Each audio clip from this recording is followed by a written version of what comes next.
हम लोग तब तक लास्ट क्लास का रिवीजन कर लेते हैं। We had started with the introduction to micro and macro economics. तो बेटा ये अपन ने 11th स्टैंडर्ड में भी ऑलरेडी एक बार पढ़ा हुआ है। Micro and macro have been derive from which language? Greek language.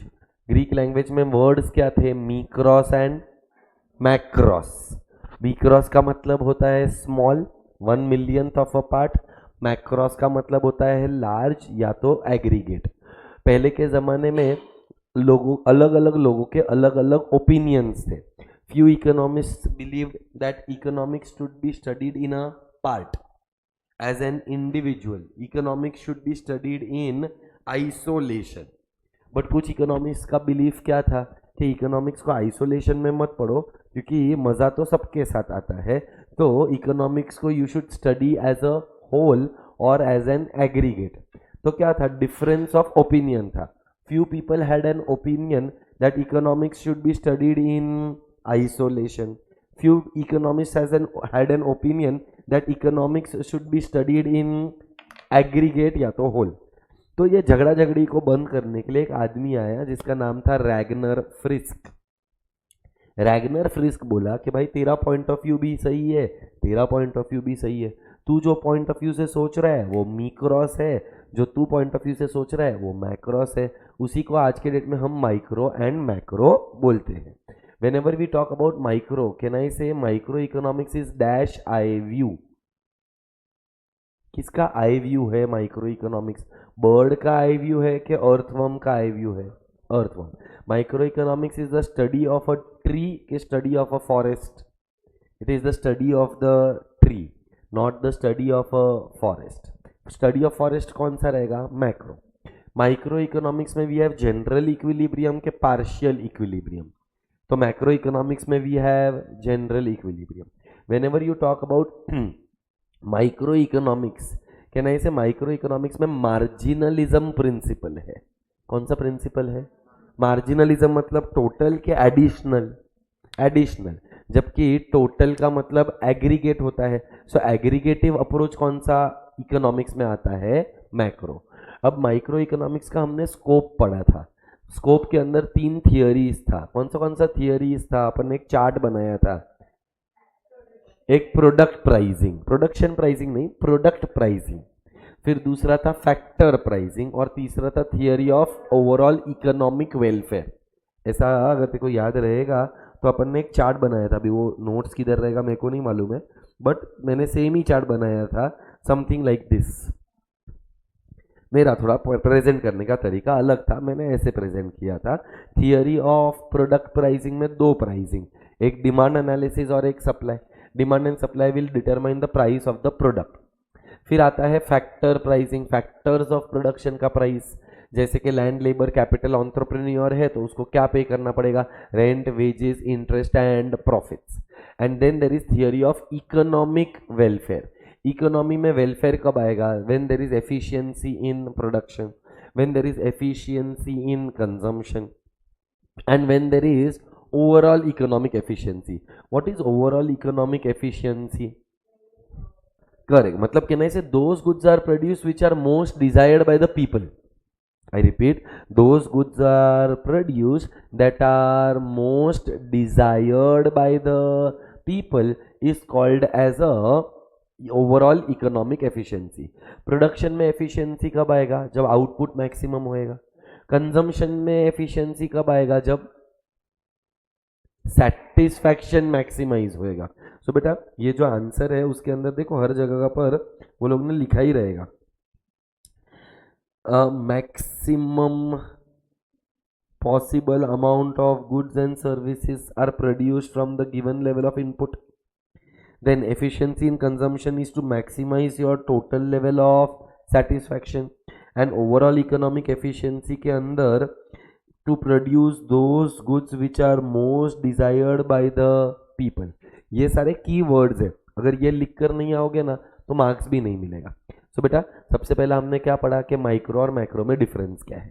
दूसरा हमने क्या पढ़ा? What is the scope of micro economics. और तीसरा हमने जो पढ़ा था वो था what are the features of micro economics. चलो माइक्रो इकोनॉमिक्स में हम क्या डिटरमाइन करते हैं? इनकम डिटरमाइन करते हैं कि प्राइस डिटरमाइन करते हैं? प्राइस कैसे पता चला प्राइस? सर ऊपर ही अपन ने पढ़ा माइक्रो इकोनॉमिक्स का स्कोप क्या है, product pricing and factor pricing. वो अलग बात है, कुछ लोगों ने इधर आंसर ढाप कर दिया प्राइस।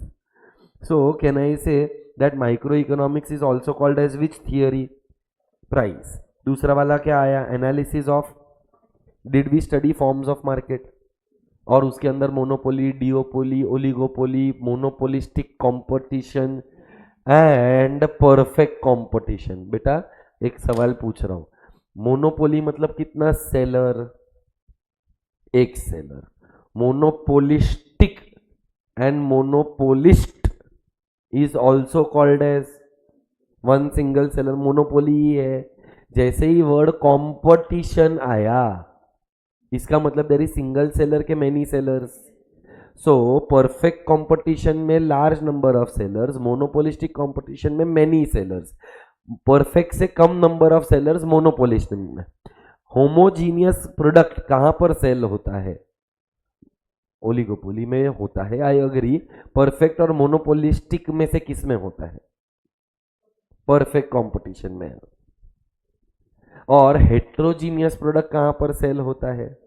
मोनोपोलिस्टिक कंपटीशन में। परफेक्ट कंपटीशन में goods are perfect substitutes, imperfect monopolistic competition में goods are close substitutes. So बेटा परफेक्ट कंपटीशन का बहुत बेसिक फीचर है होमोजीनियस कमोडिटी, ये तू नहीं भूल सकता है। जबकि मोनोपोलिस्टिक कंपटीशन में कौन सा है? होमोजीनियस कमोडिटी के हेट्रोजीनियस, परफेक्ट सब्स्टिट्यूट्स के क्लोज सब्स्टिट्यूट्स, आइडेंटिकल प्रोडक्ट के सिमिलर प्रोडक्ट। आइडेंटिकल किधर आएगा? परफेक्ट में आएगा, बराबर। Are we clear? So can I say that micro economics deals with the analysis of market structure. फिर micro economics uses lumping method के slicing method. Micro economics is the study of which unit? Individual. Micro economics talks about partial equilibrium, it is based on certain, जितना भी law पढ़ा था partial equilibrium मतलब we study only two variables assuming all the other variables to remain constant. So when we studied price and law of demand, we studied price and quantity demanded, but all the other factors were assume to remain constant. So partial equilibrium का भी मतलब बताया है, it is the balance between two factors. Microeconomics studies the behavior of an individual economic unit like individual firm, individual consumer, individual household, etc. It isolates the individual unit from other forces and studies its equilibrium independently. मतलब दूसरों के ऊपर dependent नहीं है। Macro economics क्या है? One thing will lead to another, another thing will lead to something else. So macro economics is interdependent, इसीलिए उसको हम बोलते हैं general equilibrium. We don't study only two factors और two variables, we study all the variables at one go. Next वाला point क्या है? It is based on certain assumptions. तो एक वर्ड है बेटा जो अपन पहले भी बोल चुके हैं, जो तुमको भूलना ही नहीं चाहिए, ceteris paribus. This is a Greek phrase के लैटिन फ्रेज, लैटिन। और लैटिन फ्रेज में या लैटिन लैंग्वेज में सेटेरस पेरिबस का मतलब क्या है? Other things, other factors, other determinants than price remain constant. अगर तेको याद रहेगा तो हर एक लॉ के अंदर अपन यही लिखते हैं भाई, अगर तुमने लॉ के आगे अदर थिंग्स रिमेनिंग कांस्टेंट नहीं लिखा ना, तो तुम्हारा लॉ का statement of the law incomplete है। और इसी चीज को अगर इंग्लिश में ना लिखकर लैटिन लैंग्वेज में लिखना है, अगर तू सेटेरस पेरिबस विथ करेक्ट स्पेलिंग लिखकर आया ना, तो टीचर को लगेगा भाई ये बंदे को कुछ आता है। लोग क्या करेंगे? सेटेरस पेरिबस लिखकर तो आते हैं पर स्पेलिंग कुछ भलता ही लिखकर आते हैं। तो you need to by heart the spelling, ceteris paribus, पापा की पड़ी PARIBUS, पेरिबस, देख वहां पर वही रहेगा। तो you please right this in the exam. कोई देख, एक लॉ तो पक्का आने वाला है, लॉ ऑफ DMU आएगा या तो लॉ ऑफ डिमांड आएगा, दोनों में से एक श्योर शॉट आएगा। तो अगर लॉ आया तो ensure that you write other things remaining constant bracket ceteris paribus, और फिर जो भी स्टेटमेंट ऑफ द लॉ है वो। यार वी क्लियर विद दैट? फिर लास्ट पॉइंट क्या आया? Use of which principle? Marginal का मतलब मैंने अब भी 2 मिनट पहले बताया था, टोटल, एग्रीगेट क्या एडिशनल। सो मार्केट क्या बोल रहा हूं मैं, marginalism principle is nothing else but the micro economic analysis, जहां पर marginal means a change brought about in the total by an additional unit. And कहना ऐसे माइक्रो इकोनॉमिक्स का जो स्कोप है वो कंपेरेटिवली लिमिटेड है। किसके कंपैरिजन में लिमिटेड है? मैक्रो। फिर अगर तेरे को याद रहेगा तो माइक्रो का तुम लोग ने शायद आंसर भी क्लास में लिखा था, हाँ यही वाला लिखा था, और तुम लोग ने डेफिनेशन भी लिखा था।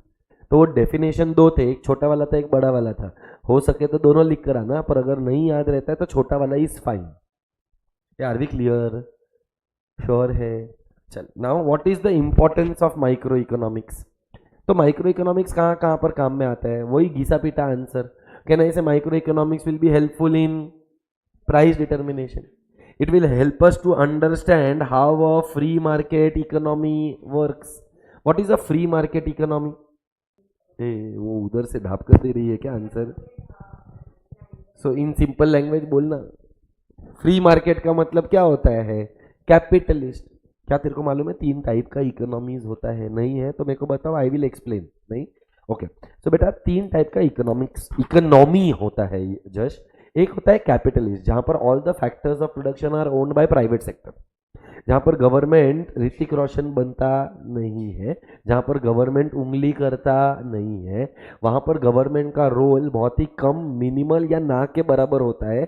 ऐसे इकोनॉमी को हम कैपिटलिस्ट इकोनॉमी बोलते हैं। कैपिटलिस्ट का मतलब एक फ्री मार्केट इकोनॉमी, जहां पर all the factors of production are owned by the private sector and their motive is to earn profit. So तूने यूएस, यूके, जर्मनी, फ्रांस का नाम सुना रहेगा। All these countries are called as capitalist. जबकि तूने China, Russia, Ukraine तो नहीं, China, Russia और भी 2-4 कंट्रीज रहेगा जिसका नाम Cuba, all these countries are called as socialist economy. कौन सा इकोनॉमी? सोशलिस्ट मतलब all the factors of production are owned by the government और बाय द पब्लिक, और इनका मेन मोटिव क्या होता है? वेलफेयर। जबकि प्राइवेट सेक्टर का मेन मोटिव क्या होता है? प्रॉफिट। इंडिया एक स्पेशल ब्रीड ऑफ इकोनॉमी है। ना इंडिया कैपिटलिस्ट है, ना इंडिया सोशलिस्ट है। अपन ने थोड़ा इसका ढापा, थोड़ा उसका ढापा, अपना लाइफ झिंगा लाला। We are a mixed economy because we chose best of both the worlds. So जब हम माइक्रो इकोनॉमिक्स का स्टडी करते हैं तो हमको ये पता चलता है कि एक फ्री मार्केट इकोनॉमी कैसे ऑपरेट करता है। देख तूने एक कॉन्सेप्ट शायद सुना तो होगा ही, there is a concept called a scarcity. अब ये स्केर्सिटी है क्या सिर्फ इंडिया में है, क्या ऑल ओवर द वर्ल्ड है? मतलब कहना ही से it is a universal concept. And ये जो स्केर्सिटी होता है इसकी वजह से हर एक कंट्री के अंदर एक चॉइस करना पड़ेगा। क्या करना पड़ेगा? What to produce, how to produce, for whom to produce, what to produce। 2 type के गुड होते हैं, एक कैपिटल गुड होता है और एक कंज्यूमर गुड होता है। क्या बोला? एक और एक। रिसोर्सेज अबंडेंस में है कि स्केर्स है? तो दोनों बन सकता है, जितना चाहिए उतना नहीं, तो चॉइस करना पड़ेगा कितना कैपिटल गुड, कितना consumer goods. Do you know what is a capital good? It is used in home कि it is used in business? What is a consumer good? Which satisfies the wants of a consumer। दूसरा सवाल क्या है? How to produce या how much to produce, quantity। और तीसरा क्या लिखा है? How to produce। या तो हम लेबर इंटेंसिव टेक्निक यूज कर सकते हैं या तो हम कैपिटल इंटेंसिव। लेबर इंटेंसिव मतलब use of labourers, capital intensive का मतलब use of machinery. So can I say it helps us to understand the working of which economy? Free market economy। Next क्या आया? It helps in making business decisions because business will use marginalism principle। business देखेगा कि demand है कि नहीं है, मेरी commodity का इलास्टिसिटी ऑफ डिमांड क्या है, क्या मैं हायर प्राइस चार्ज कर सकता हूँ कि मैं लोअर प्राइसेस चार्ज कर सकता हूँ। सो कैन आई से एज अ बिजनेसमैन मेरा मोटिव क्या है? प्रॉफिट मिनिमाइजेशन के मैक्सिमाइजेशन? मैक्सिमम। उसके लिए कॉस्ट क्या होना चाहिए और उसके लिए आउटपुट क्या होना चाहिए? मैक्सिमम।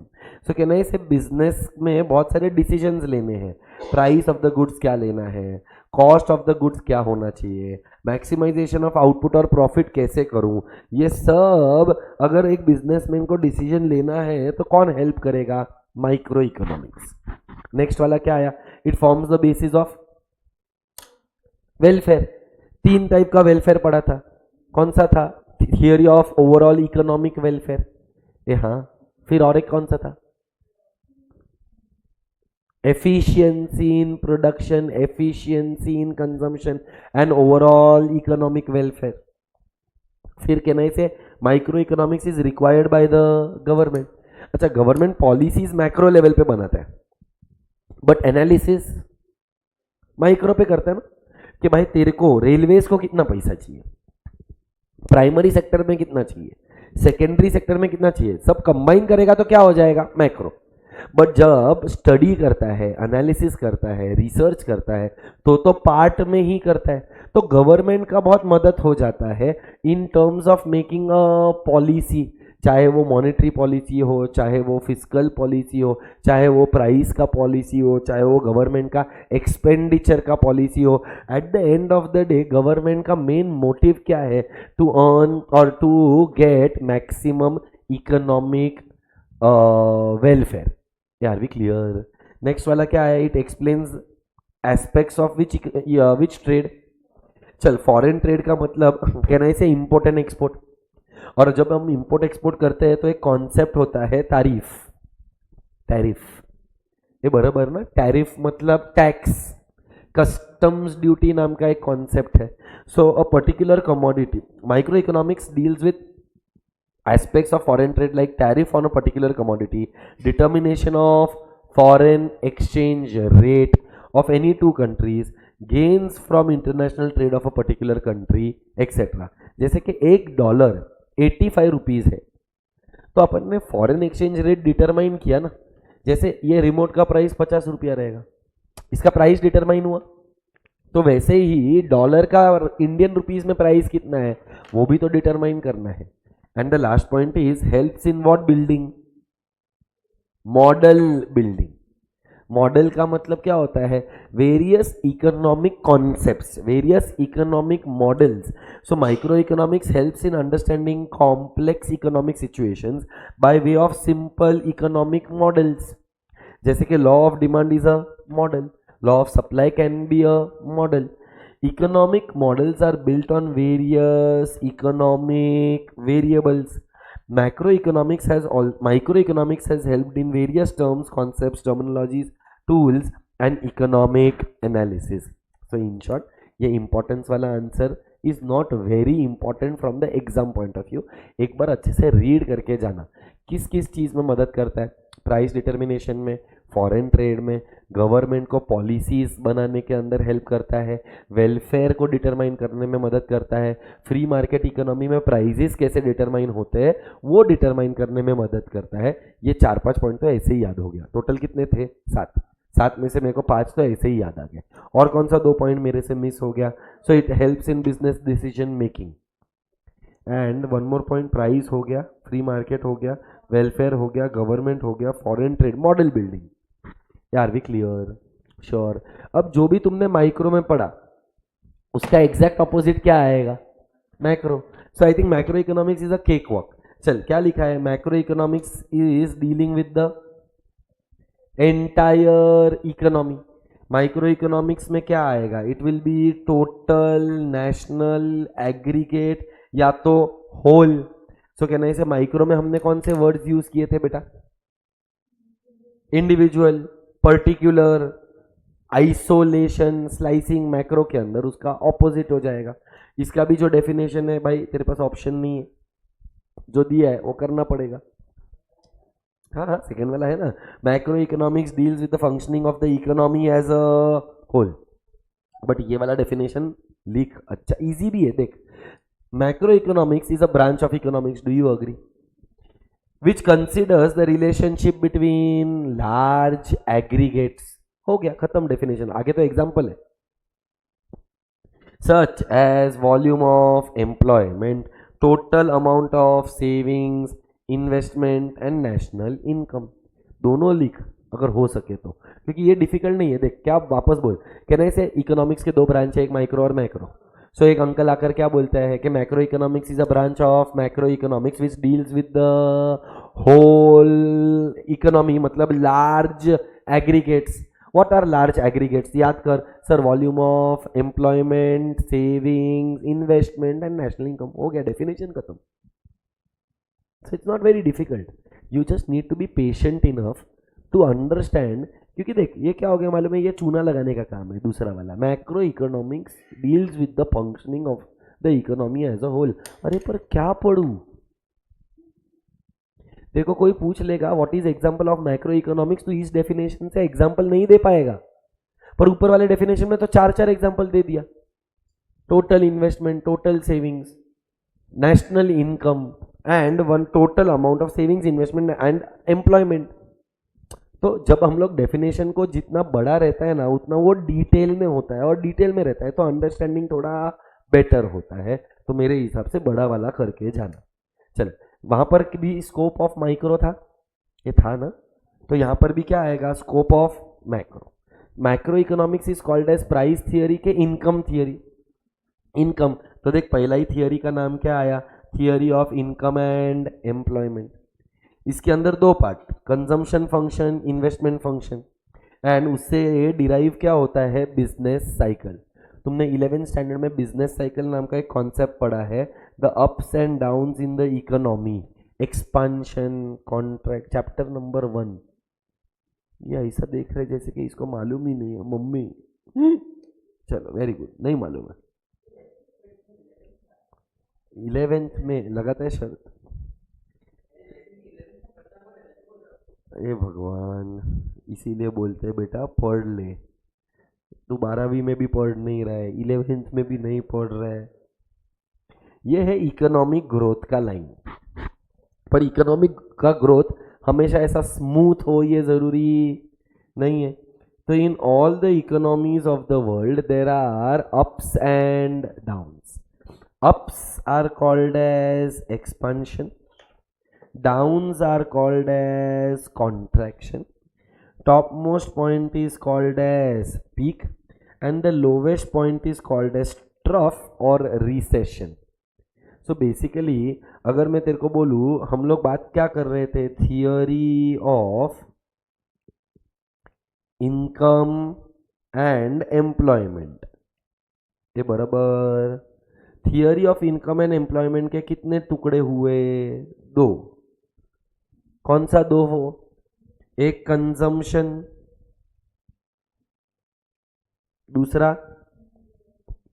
कहना इसे इकोनॉमी के अंदर कंजम्पशन और इन्वेस्टमेंट अगर ज्यादा है तो एक्सपांशन आएगा कि कॉन्ट्रैक्शन आएगा, और अगर ये दोनों कम रहेगा तो इसका मतलब कंजम्पशन एंड इन्वेस्टमेंट से एक कॉन्सेप्ट बनता है theory of which cycle? Business cycle. यही चीज को वो लोगों ने यहां पर एक्सप्लेन किया है। क्या लिखा? पहला थियोरी ऑफ इनकम एंड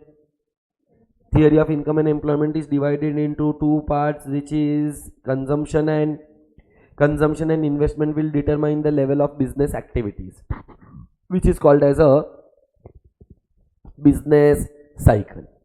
ये बराबर है।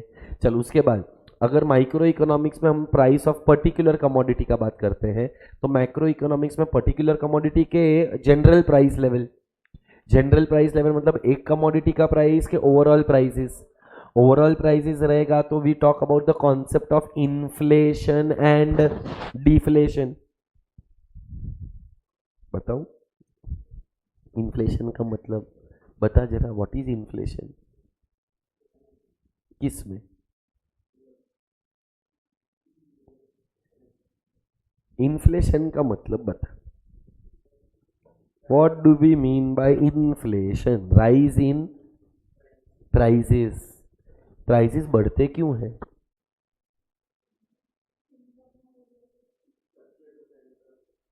तो इनकम बढ़ने की वजह से प्राइसेस बढ़ते। तो मेरा अभी कल उठ के अगर मेरा इनकम बढ़ गया तो क्या मेरे लिए प्राइस बढ़ जाएगा? समझ गए? सो बेटा there is a concept called as inflation. Inflation होता कब है? जब लोगों के पास मनी का सप्लाई ज्यादा है पर इकोनॉमी के अंदर गुड्स का सप्लाई कम है. So it is a comparison between money supply and goods supply. Goods का सप्लाई कम है, इसका मतलब इकोनॉमी के अंदर there is a problem called as scarcity. और बेटा इकोनॉमी में जब स्केर्सिटी होता है तो प्राइसेस बढ़ जाते हैं. प्राइसेस बढ़ा तो value of money come. Value of money का मतलब परचेसिंग पावर, खरीदने की क्षमता. याद है ऐसा कुछ? हाँ. ऐसा ही एक और कॉन्सेप्ट होता है जिसका नाम है डिफ्लेशन. बोल बेटा, डिफ्लेशन में मनी का सप्लाई कम, गुड्स का सप्लाई ज्यादा, मतलब इकोनॉमी के अंदर देर इज अ सरप्लस. और जब इकोनॉमी के अंदर सरप्लस होता है तो prices fall and the value of money rises. So what is the reason of inflation? Reason of inflation is economy के अंदर there is a problem called as scarcity. Why is there deflation? Because economy के अंदर there is a problem called as surplus. Are we clear with that? So can I say macroeconomics deals with the theory of general price level and inflation. ये बराबर. फिर आया theory of economic growth and development. वापस 11th standard पढ़ता कौन है? But 11th standard में एक डिस्टिंग्विश बिटवीन था चैप्टर नंबर 1 के अंदर. पूरा का पूरा एक आंसर था जो था economic growth and economic development. I don't understand the difference between growth and development. मेरे को समझता ही नहीं है. बताओ जरा, व्हाट इज इकोनॉमिक ग्रोथ? हमने ये वर्ड तो कितनी बार सुना रहेगा. And 1 second please, sorry about that. Development में फर्क क्या? Yes madam. Growth is a part of development. So you are trying to tell me that economic development is equal to something plus economic growth. चलो तो ठीक है, it is economic growth plus something. ये something मुझे अभी तक find out करना है. पर व्हाट इज इकोनॉमिक ग्रोथ पहला उसका जवाब दे, क्योंकि इकोनॉमिक ग्रोथ दोनों में कॉमन है. तो उसके लिए पहले क्या समझना जरूरी है? ग्रोथ. बताओ ग्रोथ का मतलब. नहीं नहीं, मतलब क्या इसका? पूरे कंट्री का ग्रोथ मतलब कंट्री का साइज बढ़ाने का, कंट्री का पॉपुलेशन बढ़ाने का, पाकिस्तान को, चाइना को, अफगानिस्तान को, बांग्लादेश को अपने देश के अंदर लेने का. कंट्री का क्या बढ़ेगा? इकोनॉमी बढ़ेगा. Can you explain? क्योंकि मुझे तो नहीं समझा.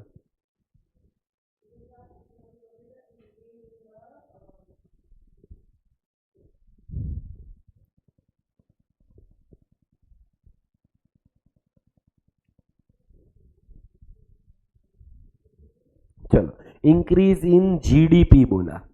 जीडीपी का मतलब Gokul Dham premiere league. Correct, ये फुल फॉर्म है. मेरे को जीडीपी का मतलब चाहिए. कैन आई से सिंपल भाषा में GDP is your national income. National income किसके वजह से बढ़ना चाहिए? ग्रोथ की वजह से. प्रोडक्शन. मतलब can I say that growth का मतलब होता है राइज इन आउटपुट. ग्रोथ का मतलब rise in the production, output. Output बढ़ेगा तो जीडीपी बढ़ेगा. जीडीपी बढ़ेगा तो देर will B a rise in per capita income. और अगर तेरा इनकम बढ़ेगा तो पैसा छाती पर लेकर जाएगा? नहीं, क्या करेगा? कंजम्पशन करेगा ना, पैसा उड़ाएगा. सो बेटा please remember that economic growth is the rise in output. Whereas economic development क्या है? ग्रोथ तो है, आउटपुट तो बढ़ना चाहिए, साथ में अंदर से क्या होना चाहिए? क्या? अंदर से डेवलपमेंट का मतलब क्या करूं मैं, मतलब मेरा बॉडी फिट होना चाहिए, मेरा मतलब अंदर से, मतलब इंडिया इंफ्रास्ट्रक्चर में एग्जांपल,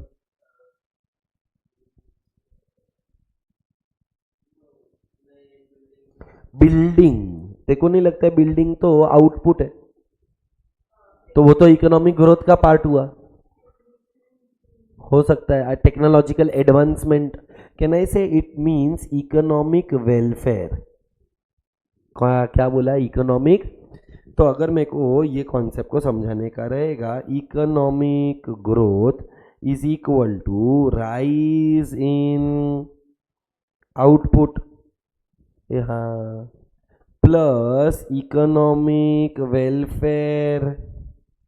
बोल बेटा, वेलफेयर, लोगों का जन कल्याण कब होगा, जब देश के अंदर क्या बढ़ेगा क्या कम होगा। क्या बढ़ेगा, गलत है बेटा। Don't you think infrastructure is a part of growth? Because when you say growth, growth means output. Infrastructure includes railways, roadways, airways, waterways. Road is a output.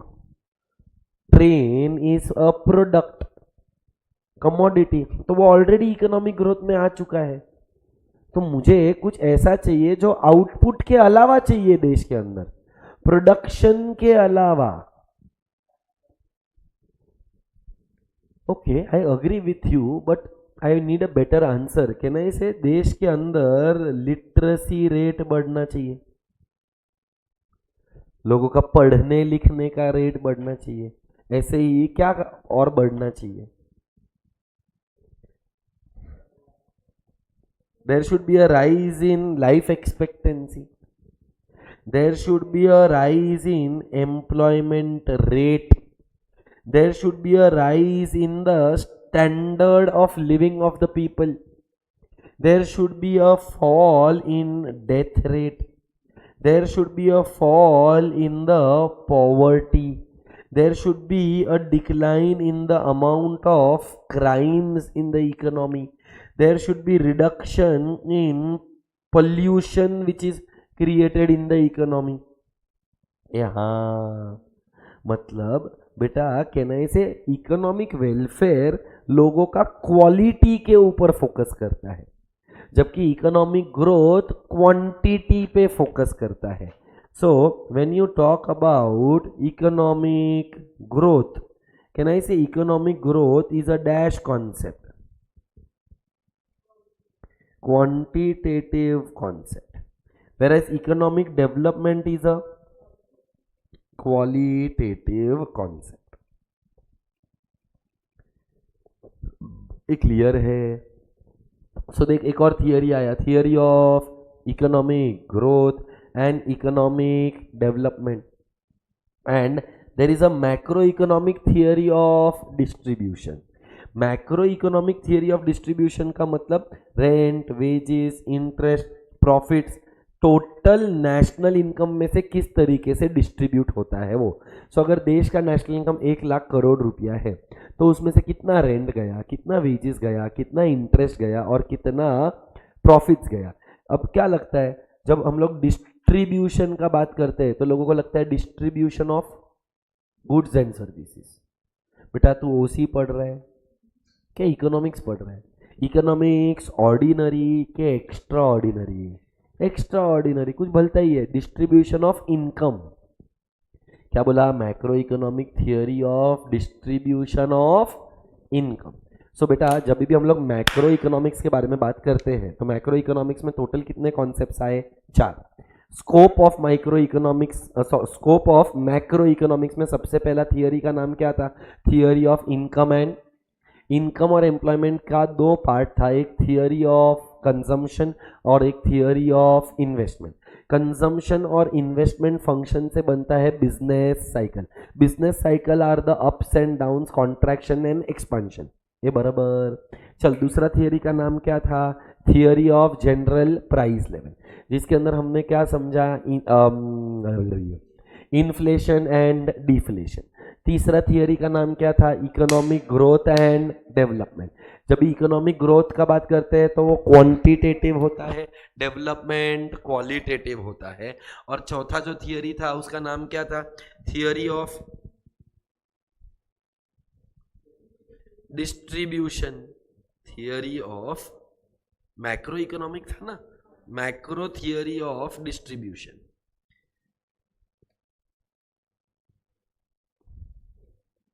तो यहां पर लिख देता हूं मैक्रो थियरी ऑफ डिस्ट्रीब्यूशन। बेटा जब हम लोग डिस्ट्रीब्यूशन का बात करते हैं तो डिस्ट्रीब्यूशन ऑफ इनकम कौन सा थियरी है? तो कौन सा income? National income. National income में से कितना रेंट, वेजेस, इंटरेस्ट, प्रॉफिट गया, इसको हम बोलते हैं as macro economic theory of distribution. Are we clear with that? अभी जैसे माइक्रो इकोनॉमिक्स के फीचर्स थे वैसे ही किसका फीचर्स आएगा? माइक्रो का ऑपोजिट क्या है? वहां पर कौन सा इक्विलिब्रियम? तो यहां पर कौन सा इक्विलिब्रियम? वहां पर हमने इंडिपेंडेंट स्टडी किया था, तो यहां पर इंटरडिपेंडेंस। वहां पर हमने बोला था price of a particular commodity, तो यहां पर जनरल प्राइस। वो था price theory. Micro economics is called as by price theory because product price, factor price, theory of demand, theory of supply. जबकि macro economics is called as income. Very important, अगर कोई भी economic का अच्छा student है तो उसको पता होना चाहिए कि माइक्रो इकोनॉमिक्स का प्राइस थियरी है। और macro economics is called as income. किसका? तेरा इनकम, मेरा इनकम, के नेशनल इनकम। National income. वहां पर हम लोगों ने पढ़ा था दैट माइक्रो इकोनॉमिक्स में कुछ मॉडल्स होते हैं, वैसे ही मैक्रो इकोनॉमिक्स में भी there are certain growth models. Next वाला, it is what oriented? policy oriented, like a monetary policy, like a fiscal policy, whereas macroeconomics is dependent on what? Slicing method के lumping method। अच्छा, हम policies क्यों बनाते हैं? ताकि growth कम हो कि ग्रोथ बढ़ जाए, एम्प्लॉयमेंट बढ़े, ग्रोथ बढ़े, देश में तरक्की हो, सबका साथ, सबका विकास। इस पर्पस से हम इकोनॉमी में क्या लेकर आते हैं? Policies. Are we clear with that? And then finally it is the study of individuals के aggregates. Aggregates. Are we clear? Are you sure? Pakka. So I want you all to read question number 7 on your own. This is read once and start solving the objectives of this chapter. After objectives are done, you can take a small break if you want, and if you don't want to take a break, you will again write features of macroeconomics and its definition. ये ले ले, लिखना है तो लिख भी ले। ये सब तेरे को है ना याद नहीं रहेगा। एल आर क्या है, एल ई क्या है? रुक एक सेकेंड, तुम लोग लिख लो, तब तक मैं इसका फुल फॉर्म्स लिख देता हूं, तो तुम लोग तब तक पढ़ाई चालू रखो।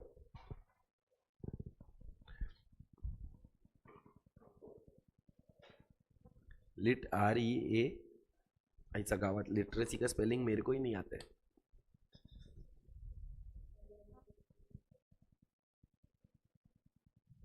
LITREACY, literacy.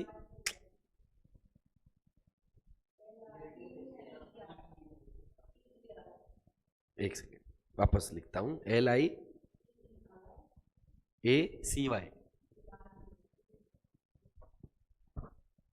लिटरेसी। ऐसा गावात याची लिटरेसी रेट। फिर क्या लिखा था मैंने? Life expectancy.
Sixth point is basically study of macroeconomic variables, total output, total employment, total income.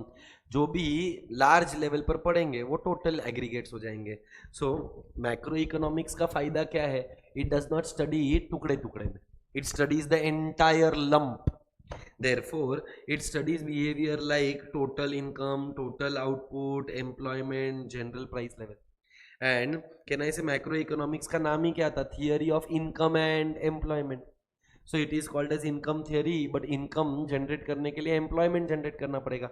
So it helps us understanding the concept of what is the overall level of employment in the economy. Employment के लिए output लगेगा.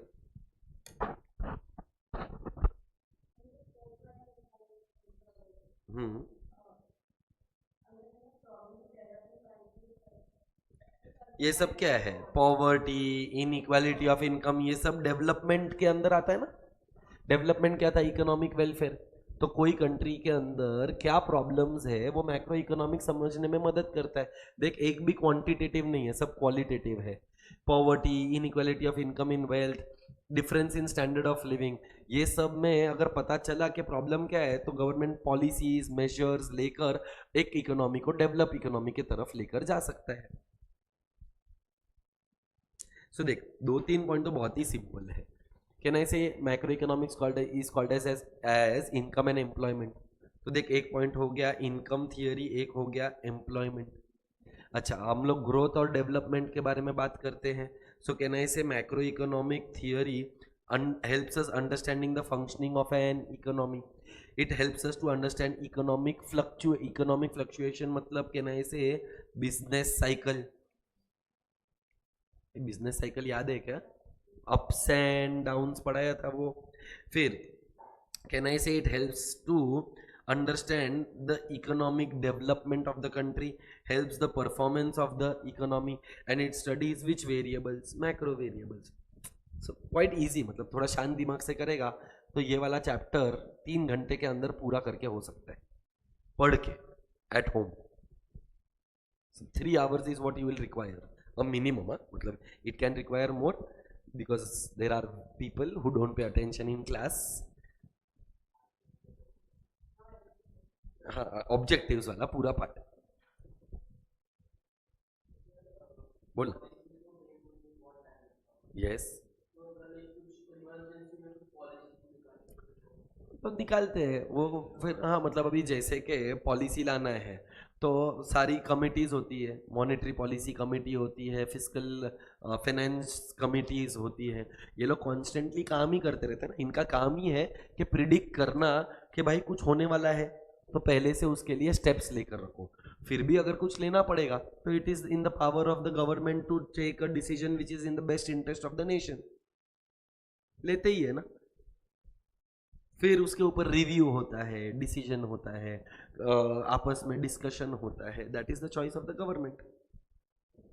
एक answer है बेटा जो exam में sure shot आएगा. Distinguish between micro economics and macro economics. Of course आ सकता है बट 11th स्टैंडर्ड का है, 12th स्टैंडर्ड में है ही नहीं. सो अपने डिस्टिंग्विश का पार्ट नहीं है. नहीं, there can be an distinguish general equilibrium, partial equilibrium, slicing method, lumping method, ये सब पे आ सकता है. सो देख, तूने मेरे को एक पूछा था what is partial equilibrium? All other variables considered to be constant. इसीलिए can I say we study only 2 variables assuming all the other factors to remain. whereas general equilibrium के अंदर we do not assume any such thing. Can I say general equilibrium means equilibrium which is derived considering many variables at a time. जबकि partial equilibrium में we had only 2 variables and all the other variables were assumed to remain constant. Macroeconomics में interdependence है जबकि micro में interdependence नहीं है. तो देख दूसरा क्या आया, it neglects the interdependence whereas this takes into account the interdependence. Microeconomics is partial equilibrium. तेरे को ये थोड़ी बोला था कि माइक्रो. देख कितना मस्त ये लोग ने किया. पहले तो पार्शियल इक्विलिब्रियम को एक्सप्लेन किया, फिर इंटरडिपेंडेंस वाला किया, फिर कौन सा economics is called as partial, micro, कौन सा economics is called as general, तो मैक्रो. फिर मैक्रो के अंदर एग्जांपल दिया के माइक्रो के अंदर और मैक्रो के अंदर, it studies the equilibrium position of a firm, particular firm, of a industry, a market, मतलब पर्टिकुलर है, जबकि यहाँ पर it studies the equilibrium as, अभी अ है बट अ के आगे क्या है, होल, मतलब पूरा का पूरा इकोनॉमी के बारे में बात की है। तो ये जो डिस्टिंग्विश बिटवीन है ये भी करके जाना चाहिए। शॉर्ट तो माइक्रो मैक्रो ही है, but you can also study what is partial and general, इससे तेरा ही डाउट सॉल्व हो जाएगा फीचर्स का। You can also do slicing and lumping method, which again will help you to understand the points which are there in features. ये पूरा answer पढ़ के हो गया बेटा इंपॉर्टेंस वाला? कोई डाउट है उसमें? श्योर है? तो बेटा इंपॉर्टेंस के अंदर टोटल कितने पॉइंट्स है एक बार मैं बता देता हूँ, 7। पहला, helps us to understand the functioning of an economy. Why functioning of an economy? Because we are talking about a particular variable के all variables, small concepts के aggregate of all the concepts, aggregate variables। दूसरा point क्या दिया है, helps in understanding the economic fluctuations, मतलब business cycle. फिर क्या आया, नेशनल इनकम क्या है वो समझने के लिए मदद करेगा, देश में इकोनॉमिक डेवलपमेंट क्यों कम है या किस तरीके से बढ़ाया जा सकता है वो माइक्रो इकोनॉमिक्स हेल्प करता है। अभी नेशनल इनकम का बात किया, इसका मतलब we are measuring the performance of the economy. It helps us to study macroeconomic variables and it can help us to explain employment as well. So वो जो थियरी था उसमें से ही 3-4 पॉइंट्स आ गए, इनकम एंड एम्प्लॉयमेंट का theory, इससे 3 point आया, एक नेशनल इनकम का, एक एम्प्लॉयमेंट का और एक परफॉर्मेंस का। फिर एक था theory of growth and development, तो helps us to understand the development of the economy. ये बराबर है क्या? अच्छा, मैक्रो इकोनॉमिक्स है तो मैक्रो वेरिएबल्स, 5वां पॉइंट। फिर it helps us to understand the functioning of the economy and it helps us to understand what are the economic fluctuations. Start solving the objectives वाला पार्ट।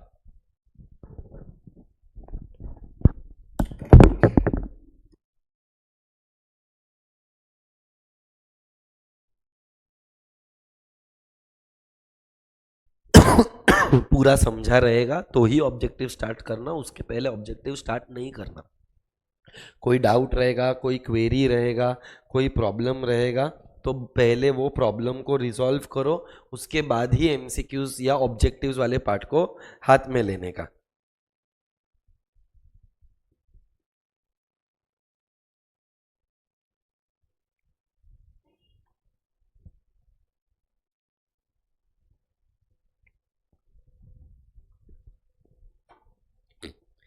देखो कोई भी doubt रहेगा, general equilibrium, partial equilibrium, lumping, slicing, price theory, income theory, growth, development, कोई भी word भी नहीं समझ में आता है ना तो भी पूछने का। सी इकोनॉमिक टर्म्स, इकोनॉमिक्स अपने आप में एक भाषा है ना, इकोनॉमिक लैंग्वेज है।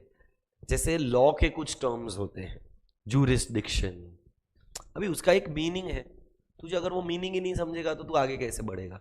तो इकोनॉमिक्स में भी टर्म्स सुने हुए हैं पर उसका मतलब शायद तुझे ना पता हो, तुझे कुछ भी नहीं समझता है किसी को भी, तो you should be asking the meaning of that word. जैसे कि अगर कोई लेमैन होता ना तो डिस्ट्रीब्यूशन में वो क्या सोचता मालूम है, डिस्ट्रीब्यूशन ऑफ गुड्स ही सोचता। मैं भी यही सोचता था, फिर मैंने इकोनॉमिक्स पढ़ा तो मेरे को रियलाइज हुआ कि इकोनॉमिक्स में डिस्ट्रीब्यूशन ऑफ इनकम होता है, ना कि distribution of goods. Economic growth, मुझे भी लगता था infrastructure is a part of economic development, but it is a part of economic growth. So देखो पहले तो एक बार पूरा गो थ्रू करना चाहिए। देख मैंने तो रिवाइज करवाया, माइक्रो रिवाइज करवाया, मैक्रो मैंने पढ़ाया, but let's accept the fact कि जब भी मैं बोलता हूँ ना उसमें से 70% ऑफ द टाइम्स तुम्हारा ध्यान रहता है, 30% ऑफ द टाइम्स तुम अपनी दुनिया में रहते हो, और वो 30% टाइम्स में अगर मैंने कुछ ऐसा बोल दिया रहेगा जो तेरे को नहीं आया तो हो गया तेरा। ऑब्जेक्टिव्स अगर नहीं आता इसका मतलब चैप्टर नहीं आता, तुम कॉन्सेप्चुअली क्लियर नहीं हो। First be conceptually clear, then solve the objectives. Start. मैं 9 बजे तक का टाइम दे रहा है तुम लोगों को ऑब्जेक्टिव्स कंप्लीट करने के लिए, irrespective whether you are done or not. जो रह गया वो आप लोग घर पे सॉल्व करोगे। मैं डाउट सॉल्विंग भी 9 बजे ही लेगा।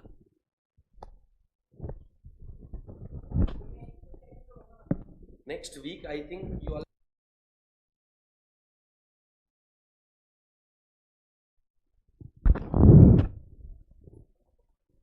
चलो सबसे पहला तो डाउट सॉल्विंग कर लेता हूं।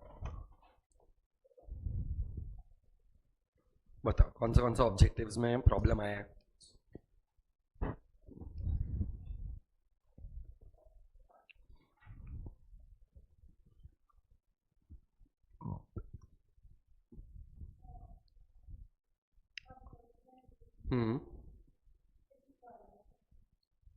असर्शन एंड रीजनिंग फिफ्थ वाला ना।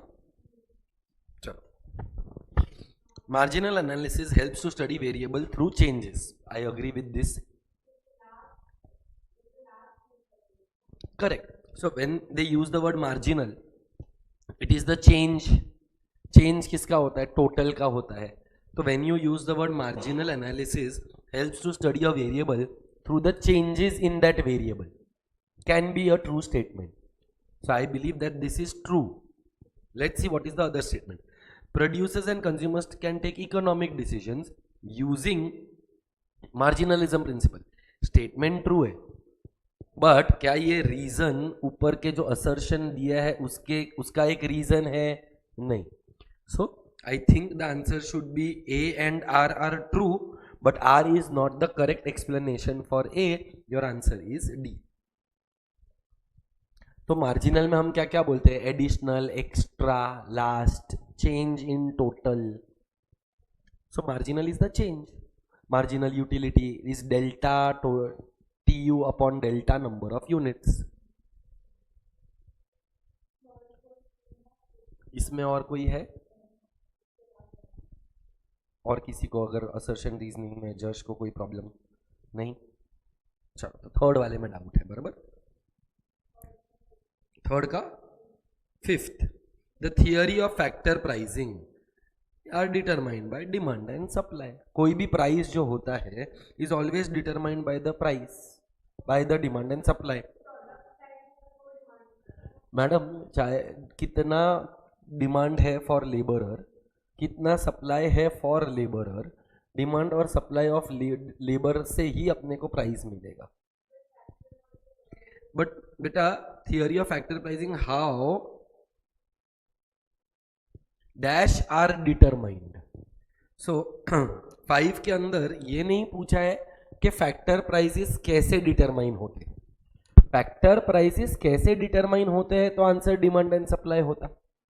बट फैक्टर प्राइसिंग बोला है तो explains dash are determined.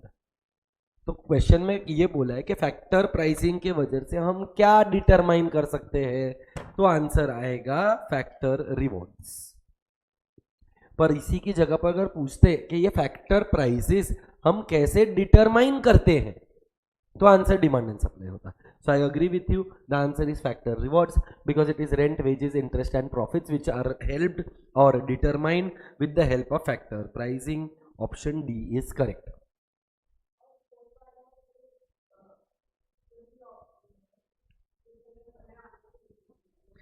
The credit of macroeconomics approach goes to Lord Keynes. Macro economics को डेवलप करने वाले आदमी का नाम प्रोफेसर J.M. कीन्स है. तो वो जो थियरी था ना इनकम एंड एम्प्लॉयमेंट, भाई ने तो उसके ऊपर पूरा बुक लिख डाला और पूरे थियरी को बहुत डिटेल में एक्सप्लेन किया है. तो मैक्रो इकोनॉमिक्स के ऊपर ज्यादा फोकस रखने वाले आदमी का नाम J.M. कीन्स है. और कोई?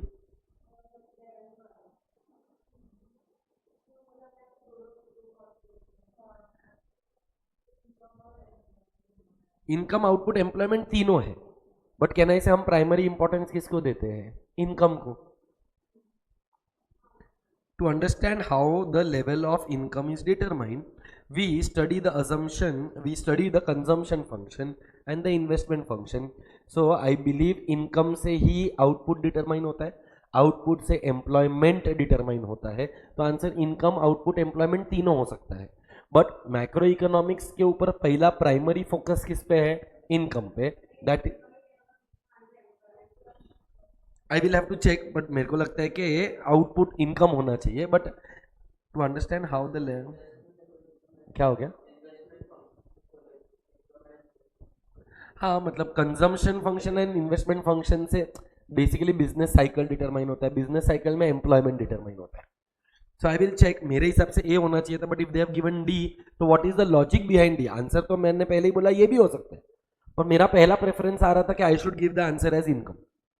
सो I will check and I will let you know before your exams, और मैं व्हाट्सएप पर किसी को कुछ इन्फॉर्म कर दूंगा। डन।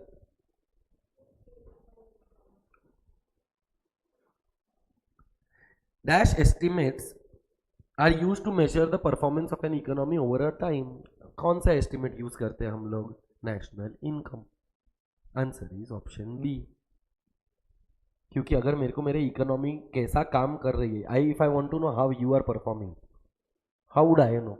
मेरे को तो लगता था पढ़ने में ये अच्छी है, मेरे को तो लगता था देवेश बहुत सिंसियर है, बट जब एग्जाम हुआ तो पता चला सिंसियर तो तू निकली। सो एग्जाम्स से सिंसियरिटी पता चलता है, वैसे ही नेशनल इनकम कैलकुलेट करने से इकोनॉमी के अंदर क्या परफॉर्मेंस है वो पता चलता है। सो द सेम थिंग बेटा, I don't think so you have read it, but ये इस पॉइंट में बहुत एक्सप्लिसिटली मेंशन करके दिया है that performance national income estimates are measured to measure the performance of the economy by comparing production of goods and services in one period to achieve with that of another period. So answer आएगा national income। देखिए solve करते हैं ना तो at least अपने को realise हो जाता है कि अपने को एक दो एमसीक्यूज में क्या एरर्स कर रहे हैं। शायद 60 में से तुम्हारा 45 राइट गया रहेगा, 50 राइट गया रहेगा, पर वो 10 जो गलत गया या जिसमें 2 बार सोचना पड़ा या जिसमें आगे पीछे देखना पड़ा, उससे तुम्हारा कॉन्फिडेंस और बढ़ जाता है। ऑब्जेक्टिव्स को कभी भी इग्नोर नहीं करने का, they are the most important part of your chapter. Your paper in boards itself has more than 25 to 30 marks of objectives. Question 1A B C D 5 20 mark का तो ऑब्जेक्टिव्स है। फिर डिस्टिंग्विश बिटवीन आएगा, explain the term आएगा, वो और 15-16 mark का आ जाएगा। तो तेरे लिए पहला half of the paper is like a gold mine where you can score out of marks, and we have given a lot of material. मतलब इतना ऑब्जेक्टिव शायद ही कहीं और कोई मटेरियल में रहेगा। तो गवर्नमेंट का टेक्स्ट बुक देखेगा तो चिल्लर है, 4 देते हैं वो लोग, खत्म। हर एक चैप्टर के अंदर 4-5 अपने पास, हर एक चैप्टर के अंदर नहीं तो 10 fill in the blank, 10 assertion reasoning and so on. So be very very sincere when it comes to assertion, when it comes to objectives. चलो और कोई ऑब्जेक्टिव? क्वेश्चन 7 का 8th वाला कि फर्स्ट के 8th? ओके, नीचे चला गया नहीं, ये भी पढ़ के जाना, ये सब जो दिया है ना वो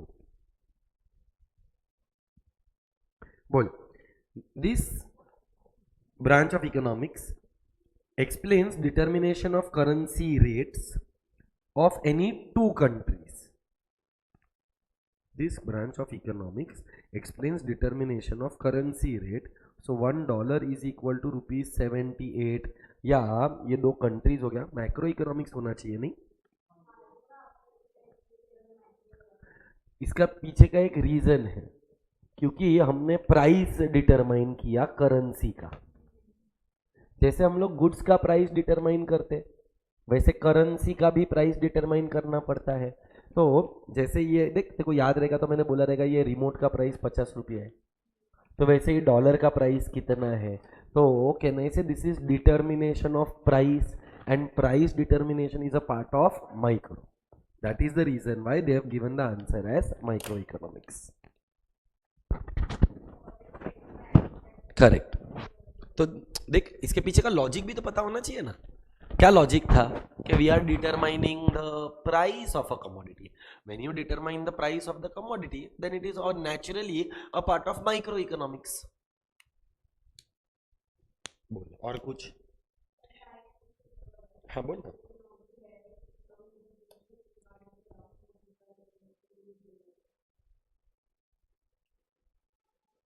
A type of economy where economic decisions regarding production of goods are taken at an individual level.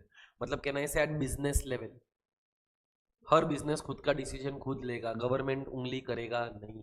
Capitalist economy. या ये another word okay free market.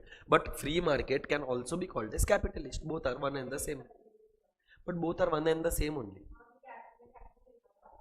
You can write capitalist also, not a problem. Free market क्यों use करते हैं बेटा? क्योंकि Adam Smith था ना, वो कैपिटलिस्ट वर्ड यूज नहीं करता था, वो फ्री मार्केट वर्ड यूज करता था. उसने जो पॉलिसी दिया था लेजिएस्ट फेयर इकोनॉमी, वो non government intervention, free market economy. So capitalist तो ओवर द इयर्स डेवलप हुआ. The first origination of the word was free market. So तू कैपिटलिस्ट लिखेगी तो भी करेक्ट है, but go with the suggested answer, क्योंकि तेरे को पता होना चाहिए कि फ्री मार्केट का मतलब कैपिटलिस्ट है और कैपिटलिस्ट का मतलब फ्री मार्केट है.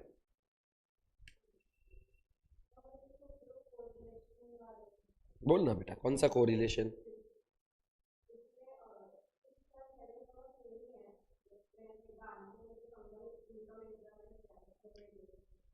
बेटा macro economics income and employment theory है, माइक्रो इकोनॉमिक्स प्राइस थियरी है.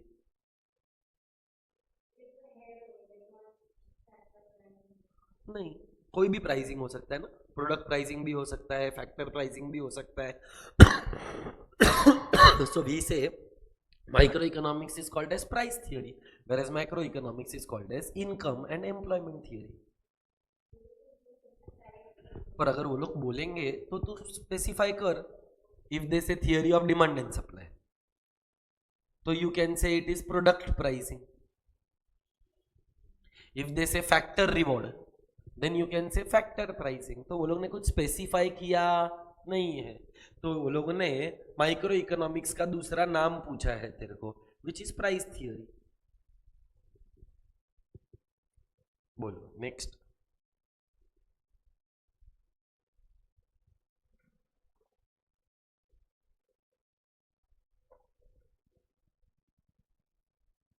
Anybody with any question, feel free to ask. I am not in a hurry to start a new chapter. Time मिला तो obviously करेंगे, but it is okay if you have any other questions. ये वाला photograph ले लो तुम लोग को, एक बिजनेस साइकिल.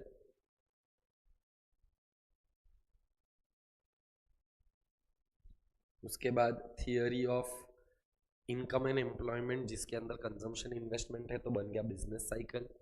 एक ही जन लो, बात की बात बाद में ग्रुप में डाल दो. क्यों तीन तीन लोग ले रहे हैं? वो ले रही है शनाया, नहीं नाम याद कर रहा हूँ.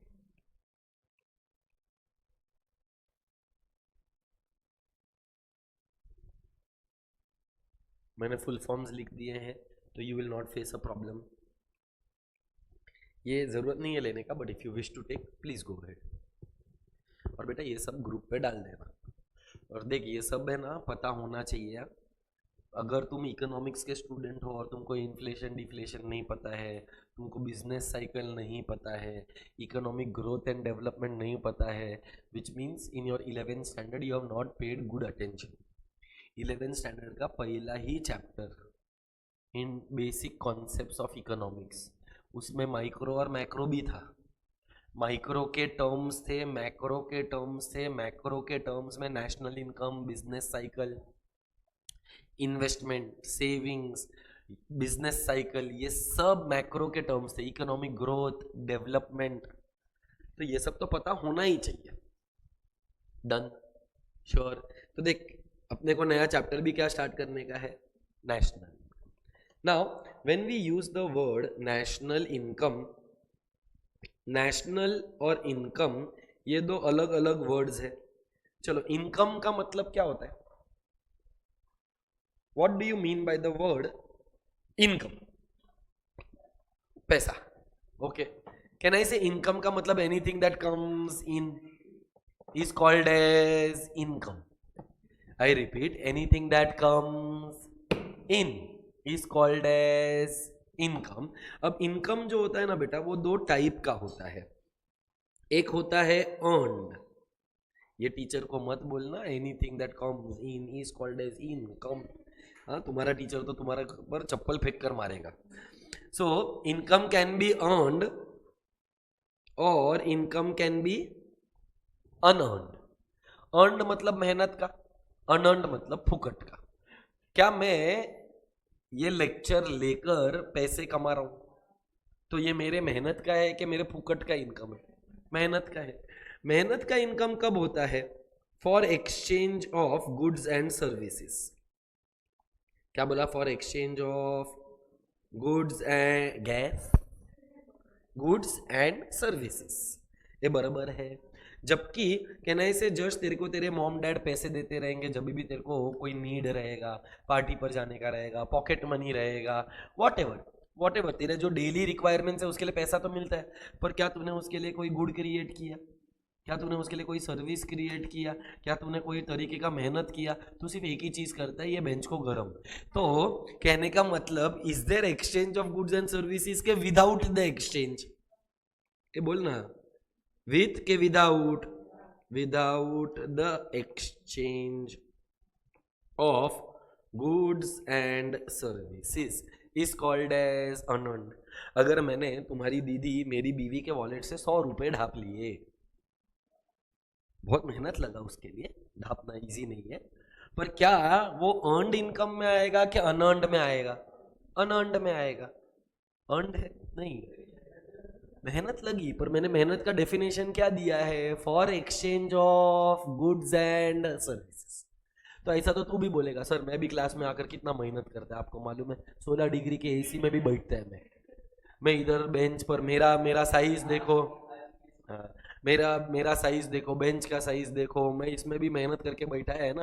तो वो मेहनत नहीं होती है बेटा। मेहनत क्या होती है? जहां पर कोई एक इकोनॉमिक एक्टिविटी होता है। सो can I say earned income is called as economic activity के वजह से, ए हाँ के ना? जबकि अनअर्न्ड इनकम इकोनॉमिक एक्टिविटी है कि नॉन इकोनॉमिक एक्टिविटी है? नॉन इकोनॉमिक एक्टिविटी मतलब anything which is done out of love, care and affection. ए हाँ, इकोनॉमिक एक्टिविटी है तो हमने इस इनकम को नाम दिया इकोनॉमिक इनकम। कौन सा इनकम? जबकि ये नॉन इकोनॉमिक एक्टिविटी है, इसका नाम है ट्रांसफर इनकम या तो ट्रांसफर पेमेंट। सो अब तू मेरे को सोच के बता, जब हम नेशनल इनकम कैलकुलेट करेंगे, क्या कैलकुलेट करेंगे?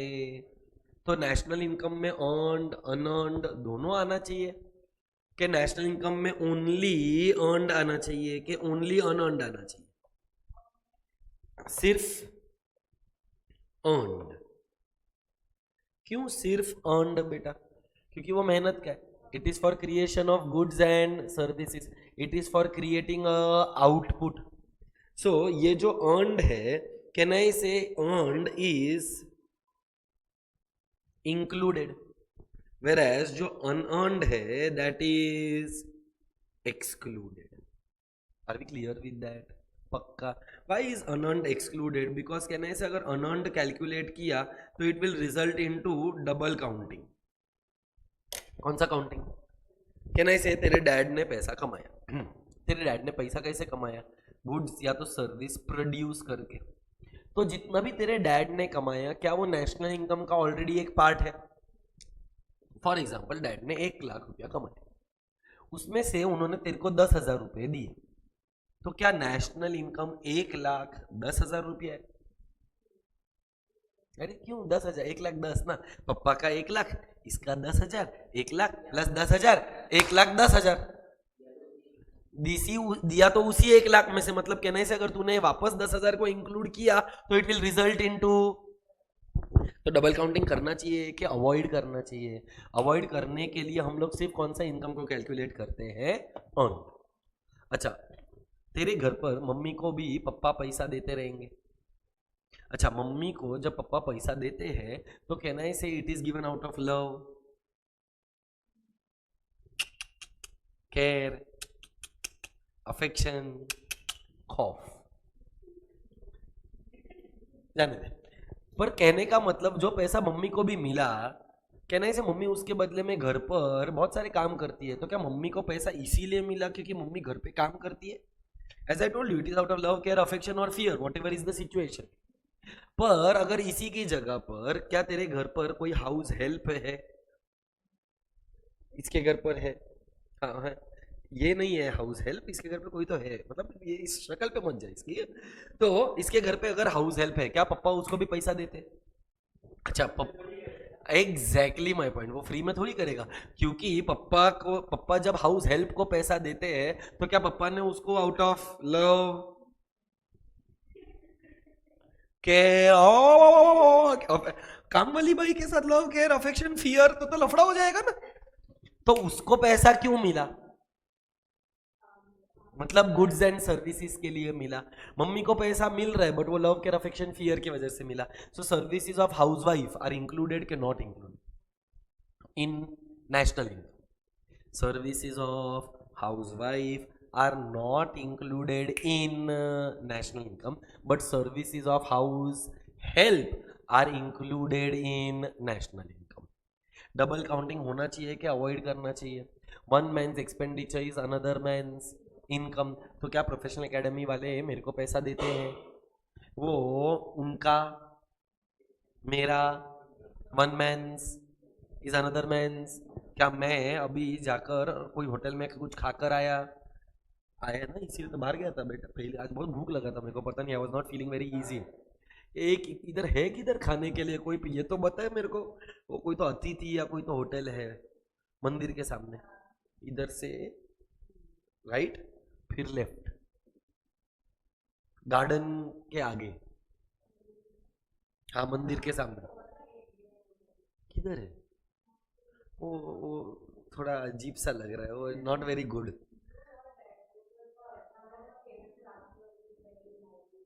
क्या मालूम, मेरे को तो और कुछ दिखा नहीं, मेरे को वो होटल पता था, मस्त उधर गया, इडली खाया, चाय पिया। कहाँ पर है? और रत्ना तो उधर है ना, तो ये ज्यादा, ये दिस इज मच क्लोजर। हाँ तो नेक्स्ट टाइम सुदामा जाएंगे, सब जाएंगे चाहिए तो किधर है साई कृपा? हाँ वही साई कृपा, हाँ उधर ही, मैं उधर ही गया था। हाँ अम्बे माता मंदिर के सामने एग्जैक्ट, उधर ही गया था। तो कहने का मेरा मतलब क्या है कि आज जब मैंने उस होटल वाले को पैसा दिया तो इट इज माई, इज फुकट का है कि मेहनत का है? क्योंकि उसने भी गुड्स एंड सर्विसेज दिया, अभी इसी में से, हाँ टिप भी दिया। अब मेरे को जो टिप दिया वो मेहनत का नहीं है, वो तो out of love care affection दिया मैंने। सो कहने से अब यही पैसा अगर मैं मेरी बीवी को दूंगा तो it is one man's, it is another woman's income, but is it earned के अनअर्नड? मेरी बीवी को जो पैसा दिया वो अर्नड है, वो तो विदाउट गुड्स एंड सर्विसेज है, वो तो डर के मारे देना पड़ता है, घर में रहना है, बाथरूम में थोड़ी सोना है। सो कहना है से, तो क्या होगा, डरता थोड़ी है तुम्हारा भाई, डरता है, सॉरी, एडिट। सो कहना है से that only earned income should be included, unearned income should be excluded. Unearned income results into double counting. Services of house help include करो, services of housewife exclude करो। बॉटम लाइन क्या है? Bottom line एक ही है कि it should be for production of goods and services. अब बेटा तुम लोगों ने कुछ वर्ड्स सुने होंगे जैसे कि कंट्री, नेशन, इकोनॉमी। अबे तू तो चुप ही बैठ, इकोनॉमी तो अभी सुना, और नहीं सुना तो मैंने तुझे अभी सुना है। What is the difference between country, nation and economy? क्या तीनों सेम है कि तीनों अलग है? अलग है, क्या डिफरेंस है तीनों में? Country India, nation India, economy Indian, तीनों में आंसर एक ही आ रहा है sir. But country is the geographical boundary. मेरे को इंडिया का इतना ही आता है बनाने को, ऊपर वाला थोड़ा टॉप है। सो कैन आई से कंट्री क्या है? It is the geographical boundary. अब कंट्री के अंदर रहता कौन है? इंसान। बेटा उसको इंग्लिश में बोलते हैं उस देश का पॉपुलेशन। ये क्या बोलते हैं? तो कहना है इसे कंट्री के अंदर बहुत सारे लोग अपने इधर तो भर भर के अपन 145 करोड़ है, शाम तक और 1 आध करोड़ बढ़ जाएगा। मतलब we are a very productive country in terms of population. कुछ लड़कियां भी रहेंगी इसमें, टकली है जाने दो, बट कहने का मतलब कंट्री के अंदर ऐड क्या किया? पॉपुलेशन, तो वो बन क्या गया? नेशन। अब बेटा इन लोगों के बीच में कुछ होगा? जो तू सोच रहा है वो नहीं। अरे साले, अबे तेरी शक्ल बता रही है बेटा। I am talking about economics, social science. मैं बायोलॉजी के बारे में बात नहीं कर रहा है। कहना है there will be certain economic transaction. गलत सोचते हैं साले, सबके सब भ्रष्ट है।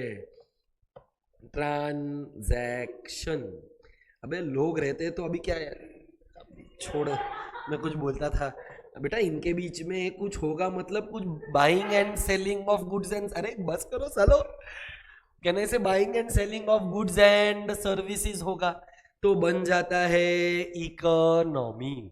सो country is the geographical boundary of the nation. Country के अंदर ऐड क्या किया? पॉपुलेशन, तो बन क्या गया? नेशन। नेशन के अंदर क्या आता है? इकोनॉमिक ट्रांजैक्शन, तो बन क्या गया? इकोनॉमी। सो बेटा क्या बना? National income is the nation of the income. उल्टा उल्टा, national income is the income of the nation. हाँ, national income is the income of the nation, but nation is made up of people. So can I say national income is the income of the population of the nation? जनता का धन। National income is the income of the population of the nation. But why do people get income? Rakshabandhan. Exactly. Why do people get income? Because they create goods and they create goods and services by being a factor of production, by being a landlord, laborer, capitalist, entrepreneur.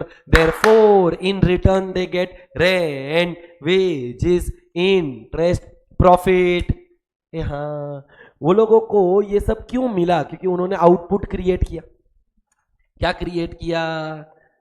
Output. अब अगर output create हुआ तो किसी का expenditure होगा। हाँ, और one man's expenditure is another man's. So can I say national income के अंदर 3 कॉन्सेप्ट है। Output should be equal to expenditure should be equal to income. जितने का आउटपुट है उतने का एक्सपेंडिचर है, एंड जितने का एक्सपेंडिचर है उतना ही इनकम है। Are we clear? तो बेटा one last time, what is national income? It is the income of the nation, but nation is made up of people. So national income is the income of the population of the nation. Why do people get an income? Why does the population get money? Because they work like factors of production, therefore they get factor rewards. Landlord को rent मिलेगा, laborer को wages मिलेगा, capitalist को interest मिलेगा और entrepreneur को profits मिलेगा। ये बराबर। Why are they getting rent, wages, interest and profit? Because they have created an output. If there is an output there will be an expenditure. If there is an expenditure, there will be an income, because one man's expenditure is another man's income, because there was creation of goods and services. ये बराबर sure है? चल, उसके बाद अगर मैं तेरे को बोलूं कि नेशनल इनकम को कैलकुलेट करने का formula is P into Q. Formula क्या है? P for Q for quantity. एक कमोडिटी का क्या? All the commodities. Why all the commodities? Because we are talking about particular commodity के नेशनल. नेशनल मतलब सबका. अब मैं अगर तेरे को बोलूं कि इन द ईयर 2015 या 2014 लेते हैं, suppose price of commodities is 100, number of units is 1000, so national income is 1 lakh. Let's go to the year 2024. मैं तेरे को दो ऑप्शंस देता हूं, तेरे को दोनों में से एक ऑप्शन को सिलेक्ट करना है. कितना ऑप्शन देगा? दो. विच वन इज बेटर ये तुम लोग मेरे को बताना. Suppose if the prices are 150, output is 1000, national income 1.5 lakh हो गया.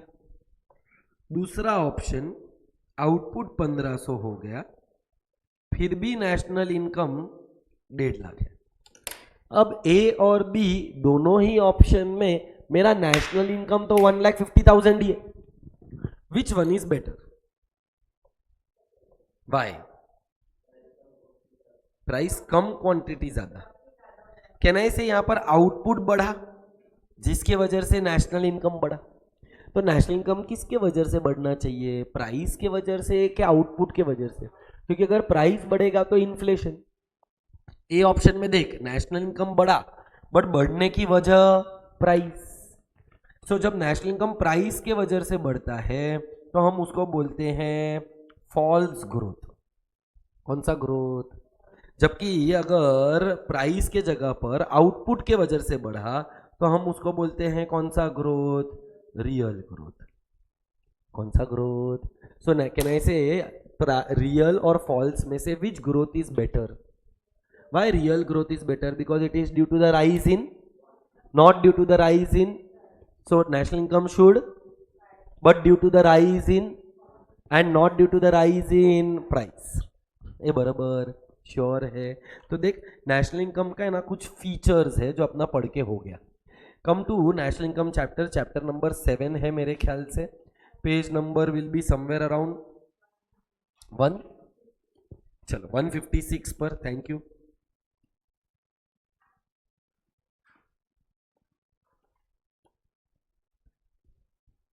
चल, सबसे पहला तो कहना इसे इंट्रोडक्शन दिया है जो मैंने भी तेरे को दिया, मीनिंग दिया है, इट इज रीड वंस.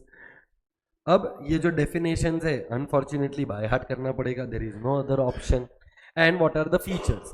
कहना इसे national income is the money valuation of only final goods. मतलब सेमी फिनिश गुड्स का वैल्यू हम लोग कंसीडर करेंगे, क्योंकि सेमी फिनिश गुड है तो वो तो फिनिश गुड बनेगा, उसके बाद का वैल्यू लेंगे. अच्छा, national income is the sale का वैल्यू के प्रोडक्शन का वैल्यू? Production value. बना 100 रुपए में, बेचा 140 रुपए में. No, that is not profit, that is the amount of taxes. कहना है से तेरा 100 रुपये का प्रोडक्शन कॉस्ट है, प्रोडक्शन कॉस्ट में प्रॉफिट इंक्लूडेड होता है, क्योंकि तू इकोनॉमिक्स पढ़ रहे है. इकोनॉमिक्स में फैक्टर कॉस्ट होता है, फैक्टर कॉस्ट में रेंट, वेजेस, इंटरेस्ट, प्रॉफिट होता है. सो national income only includes the value of which goods? Final goods. National income is a dash concept. ये बोलना, it is a dash concept. Macro, it is the dash value money value. National money value मतलब price into quantity. हाँ. फिर it is the net aggregate, मतलब कहना है इसे जो भी कैपिटल असेट्स होते हैं उस पर अपने को डेप्रीसिएशन माइनस करना पड़ता है. सो नेशनल इनकम जब कैलकुलेट करेंगे, इसका वैल्यू 10,000 रुपया था जब परचेस किया तब, पर आज के डेट में क्या ये बेचने को जाएगा तो 10,000 मिलेगा, मतलब 2,000 रुपये का वेर एंड टेयर हो गया रहेगा. तो अगर वेर एंड टेयर हुआ रहेगा तो सेल करने के टाइम पर तो 8,000 ही मिलेगा. So national income is the gross value के net value. Will we include income from abroad? Export, of course export का पैसा देश में आएगा, इंपोर्ट का पैसा देश से जाएगा. So we will consider the net income from abroad. It is calculated for a which year? current financial year. Financial year starts from 1st of April to 31st of March, and it is a dash concept. Flow मतलब at a point of time के over a period of time. During ना, पर हाँ मतलब 1st April से 31st March, इसका मतलब it is over a period of time. कोई भी चीज अगर over a period of time होती है तो हम उसको कौन सा कॉन्सेप्ट बोलते हैं? Flow concept. यार भी clear? So can I say national income के कुछ फीचर्स है. फीचर्स के अंदर सबसे पहला पॉइंट क्या था? It considers the value of dash goods. Semi finish goods के final goods? Final goods. National income का वैल्यू क्या है? हम ऐसा बोलते हैं नेशनल इनकम 25 बेंच, 50 AC, 40 कुत्ते, 50 बिल्लियाँ, उसका money valuation. So national income is the money value of all the goods and services. Microeconomic concept के macroeconomic. Why macroeconomic? Because particular commodity के बारे में है, particular individual के बारे में है कि aggregate है. फिर it considers gross value के net value. मतलब depreciation include करेंगे कि exclude करेंगे? Include करेंगे. एक्सक्लूड करने का ना. So gross minus depreciation is equal to net. Will be include export and import का value. Yes. So net income from abroad is to be considered. It is a dash concept. It is over a period of time. What is the period of time? A financial year. Clear? Sure है? एक बार go through करो and that's it for the day. I want you to read the definitions. तो जो MNC ने पैसा India में कमाया वो इंक्लूड होएगा, पर जो प्रॉफिट्स वो अपने कंट्री से लेकर गया वो इंडिया के इनकम में आएगा कि उनके कंट्री के इनकम में आएगा. बट अगर उसने प्रोडक्शन यहाँ पर किया तो वेजेस यहाँ पर दिया रहेगा. उसने प्रॉपर्टी यहाँ पर रेंट पर लिया रहेगा तो रेंट यहाँ पर आएगा. So repatriation of profits are not included in India's income. They are included in the income of the nation in which the MNC has its headquarters base. Question number 1 read karo and that should be it for the day. So we have started with another chapter which is national income. मैं जानबूझ के नया नहीं कर रहा हूँ क्योंकि next week तुम लोग लेक्चर रखोगे नहीं रखोगे ये मेरे को भी नहीं मालूम है. तुम लोग डिसाइड करके बता देना. बट ये वाला आंसर बहुत इजी था इसके लिए मैंने करवा दिया.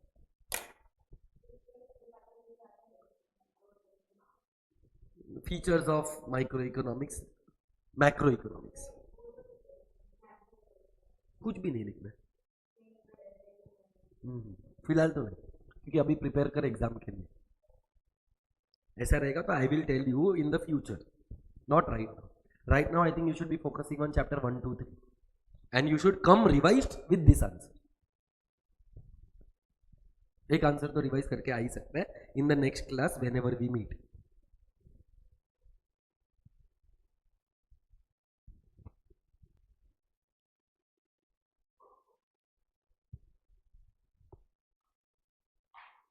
तीन डेफिनेशंस है.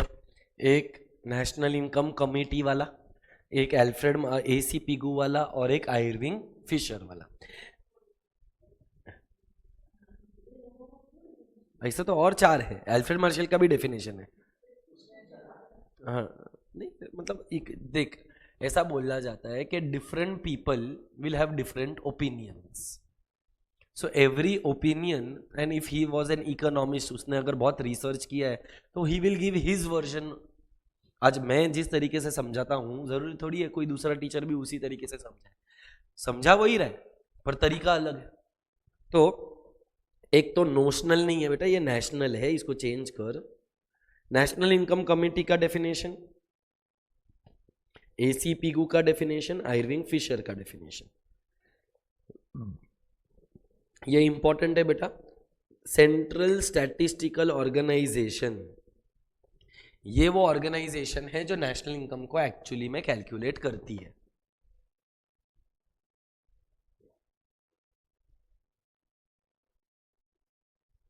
बराबर है?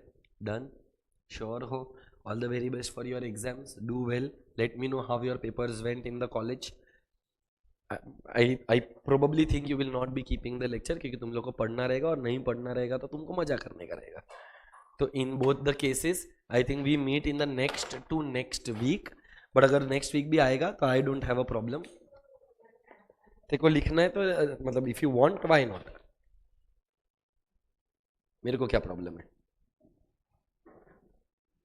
बस वो चित्र बनाया है उसको इग्नोर करना बेटा, क्योंकि वो चित्र थोड़ा भयानक सा है. अबे साले सोच तू गलत रहा था. हंस रहा था तू. हाँ तो क्या हो गया?